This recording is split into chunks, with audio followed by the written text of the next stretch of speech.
उदयपुर के श्री गोपाल जी तिवारी हमारी Facebook post पे कमेंट करते हैं और पूछते हैं कि सर बताइए कि यदि सामने वाला व्यक्ति राजकीय कर्मचारी गवर्नमेंट सर्वेंट है तो कोर्ट हमको कितनी जल्दी पेमेंट दिला देगा। तो मैं आपको बता दूं कि यदि किसी राजकीय कर्मचारी का चेक बाउंस हो या किसी आम व्यक्ति का चेक बाउंस हो, सभी के लिए कानूनी कार्रवाई एक ही तरीके से होती है। लेकिन यहां यह बात जरूर है कि यदि व्यक्ति राजकीय कर्मचारी है और अपनी सेवा में है और उस जगह का यदि आप एड्रेस मेंशन करते हो तो व्यक्ति को समन भी सर्विस हो जाएगा, उसका बेलेबल वारंट भी तामील हो जाएगा, उसका अरेस्ट वारंट भी तामील हो जाएगा और उस व्यक्ति को तुरंत ही अपनी जमानत करानी पड़ेगी। नहीं तो यदि वह गिरफ्तार होता है तो उसके विभाग में एक अलग से जानकारी पहुंचती है जो उसके लिए घातक सिद्ध हो सकती है। ऐसी अवस्था में यदि आपकी तामील जल्दी हो जाती है तो आपके केस का जो प्रोसेस है वो भी फास्ट चलेगा और जल्दी फास्ट प्रोसेस चलने से आपका केस आगे बढ़ेगा। और इसमें एक चेक के मामले में चेक की दोहरी राशि तक के जुर्माने और 2 साल की सजा तक का प्रावधान है। यदि राजकीय कर्मचारी है तो ये जरूर है कि इस मामले में आपका समझौता होकर आपका मामला जल्दी निपट सकता है। लेकिन यह नहीं सोचिएगा कि राजकीय कर्मचारी है तो मतलब यह है कि आपका काम फास्ट हो जाएगा। हमारे एक फेसबुक फॉलोअर हीरालाल जी प्रजापत लिखते हैं कि सर यदि दोनों ही पक्षकार सहमत हो और दोनों ही पक्षकार अपनी सहमति के आधार पर यदि अपना डाइवोर्स स्टाम्प पर लेते हैं तो क्या वह डाइवोर्स मान्य है? वह डाइवोर्स तब तक मान्य है जब तक आप दोनों के पक्षकार के मध्य सहमति है। लेकिन कानूनी रूप से देखा जाए तो आपका डाइवोर्स तभी ही मान्य माना जाएगा जब कि आप द्वारा कोर्ट से लीगल रूप से पिटीशन फाइल करके डाइवोर्स लिया जाता है।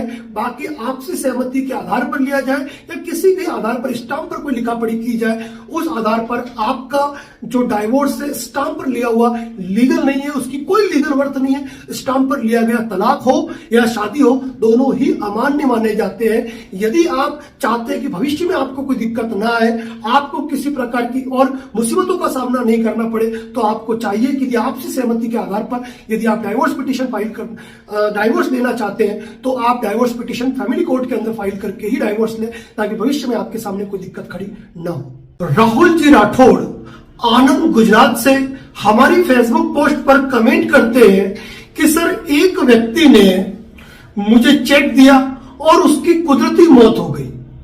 उस व्यक्ति के बेटों ने उसके बैंक खाते में जो पैसा था वह पैसा निकाल दिया। अब मैं अपना पैसा कैसे प्राप्त करूं? सबसे पहले ये कि आपने जिस व्यक्ति को पैसा दिया उसने आपको चेक दिया था। यदि आपको जानकारी थी कि उसकी मौत हो गई तो आप वैसे ही चेक बैंक में प्रेजेंट लीगल रूप से नहीं कर सकते थे। लेकिन उस व्यक्ति के बैंक में पैसा था और उसके बेटों ने वो पैसा प्राप्त किया। ऐसी अवस्था में आप उनके बेटों को या उनके विधिक वारिसान को अपने वकील के माध्यम से लीगल नोटिस भेज सकते हो पैसों की रिकवरी के लिए। और यदि उनके द्वारा राशि का भुगतान आपको नहीं किया जाता है तो आप उनके विधिक वारिसान के विरुद्ध सिविल केस फाइल करके अपने पैसों की रिकवरी कर सकते हैं। यदि उन बेटों ने अपने पिता की कोई संपत्ति प्राप्त की है तो वह जिम्मेदार है आपकी राशि का भुगतान करने के लिए और आपको आपकी राशि का भुगतान प्राप्त। हमारे फेसबुक फॉलोअर अर्चना जी चौहान ने लिखा कि सर मेरे पास चेक है, 5 साल हो चुके हैं, क्या कानूनी कार्रवाई कर सकती हूँ? वही संजय जी शर्मा ने लिखा कि चेक बाउंस केस कितने टाइम में किया जा सकता है। मुद्दे की बात है, सुने। जब किसी व्यक्ति ने आपको चेक दिया, उस चेक को आपने बैंक में प्रेजेंट किया और जब चेक बाउंस हो गया तो उसके रिटर्न मेमो के ऊपर जो डेट होती है उस डेट के 30 दिन के अंदर आपको सामने वाली पार्टी को लीगल नोटिस देना कंपलसरी है। और जब आपने उस सामने वाली पार्टी को लीगल नोटिस दे दिया, उस पार्टी को लीगल नोटिस देने के 15 दिन के बाद और उस 15 दिन के पश्चात 30 दिन के अंदर आपको कोर्ट में कंप्लेंट फाइल करना जरूरी है। यदि नोटिस नहीं मिले और लौट के भी आ जाए तो ऐसी अवस्था के अंदर नोटिस भेजने की तारीख से 45 दिन के अंदर आपको कोर्ट में कंप्लेंट फाइल करना कंपलसरी है। यदि ये समय निकल जाता है तो आप चेक बाउंसिंग की कार्रवाई नहीं कर सकते हो। दूसरी बात, ये समय निकल गया तो आप सिविल केस फाइल कर सकते हो जो रिटर्न मेमो पे तारीख है उससे 3 साल के अंदर। यह है मुद्दे का जवाब।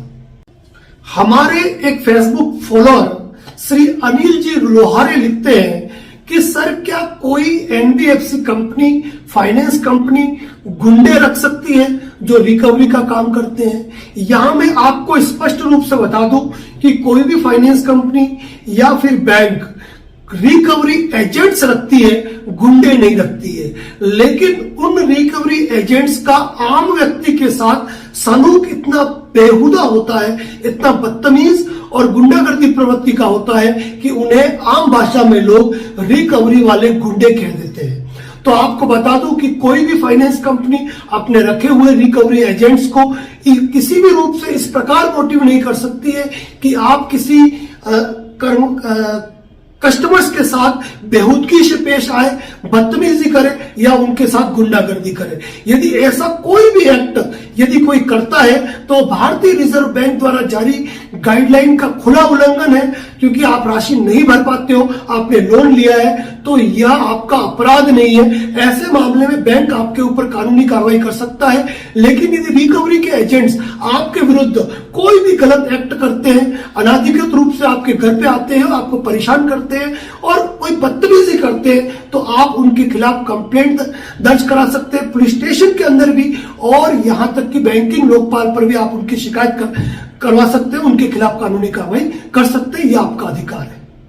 हमारे एक फेसबुक फॉलोअर श्री चंद्रशेखर जी कान्याल पूछते हैं कि सर यदि ईसीएस हमारी गलती से बाउंस होता है तो फाइनेंस कंपनी वाले, एनबीएफसी वाले, बैंक वाले हम पर मुकदमा दर्ज कर देते हैं, लेकिन यदि ईसीएस बैंक वालों की गलती से बाउंस हो जाए तो ऐसी अवस्था में हम बैंक पर क्या कार्रवाई कर सकते हैं। ईसीएस एनएससीएच क्लियरेंस के लिए आप एक मैंडेट फॉर्म सिग्नेचर करके देते हो, उसके बाद आपका ईसीएस ऑटोमेटिकली आपके खाते से डेबिट हो जाता है।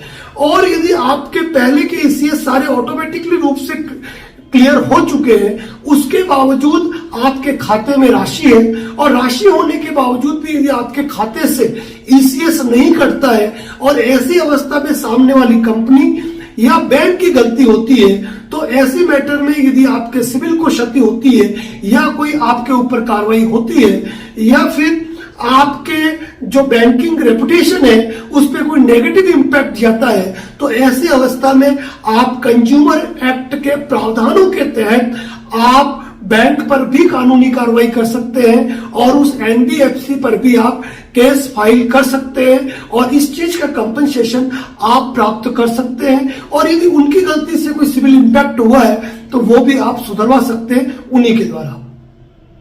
श्री डी.एस. मीणा हमारी फेसबुक पोस्ट पर लिखते हैं कि सर एक व्यक्ति का चेक बाउंस हो गया और वो यदि सरकारी कर्मचारी है तो कोई फर्क नहीं पड़ता, आम आदमी हो या सरकारी आदमी हो। यदि सरकारी आदमी का चेक बाउंस हो गया तो यह जरूर है कि आप उसके खिलाफ एफआईआर दर्ज करवा सकते हो या 138 एनआई एक्ट की कार्रवाई करोगे, तो वह अपने जॉब के मैटर में है और जॉब पर कोई आंच नहीं आने देना चाहता है, इस मामले में वह जल्दी सेटलमेंट कर सकता है। लेकिन यह आवश्यक नहीं है। हो सकता है कि वो केस को ट्रायल में लीड करे और हो सकता है यदि उसके पास पुख्ता साक्ष्य या डिफेंस की कोई आधार मौजूद हो तो वह अपने बचने की कार्रवाई भी कर सकता है। लेकिन यदि उसका इंटेंशन गलत हो, उसने धोखाधड़ी आपके साथ की हो और यदि उसके खिलाफ एफआईआर दर्ज हुई हो और वह बचने के लिए आपका इस मामले में तुरंत सेटलमेंट कर दे, यह बात अलग है।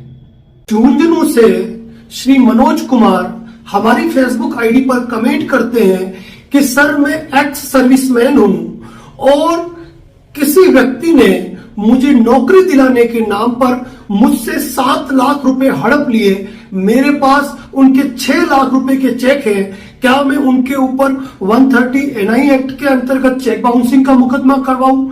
यहां पर हमारी आपको स्पष्ट सलाह होगी कि सामने वाले व्यक्ति ने आपको गवर्नमेंट जॉब लगाने के नाम पर आपसे राशि हड़पी है, आपके साथ धोखाधड़ी की है और आपको चेक दिए। ऐसी अवस्था में आप चेक बाउंस करवाइए और चेक बाउंस करवाकर आपके पास जो अदर डॉक्यूमेंट या फिर उनकी जो कॉल रिकॉर्डिंग या उन्होंने जो कुछ कह रखा है उसके आधार पर आप उस व्यक्ति के खिलाफ नजदीकी पुलिस थाने के अंतर्गत नौकरी दिलाने के नाम पर की गई धोखाधड़ी के संदर्भ में एफआईआर दर्ज करवाए। साथ ही आप 138 एनआई एक्ट के अंतर्गत चेक बाउंसिंग की कार्रवाई भी करें, लेकिन ये ध्यान रखें कि दोनों ही कार्रवाई के अंदर जो रियल स्टोरी दोनों एक जैसी ही मेंशन करें, अलग बिल्कुल न करें। यदि धोखाधड़ी हुई है तो दोनों ही कार्रवाई आपकी एक साथ होगी।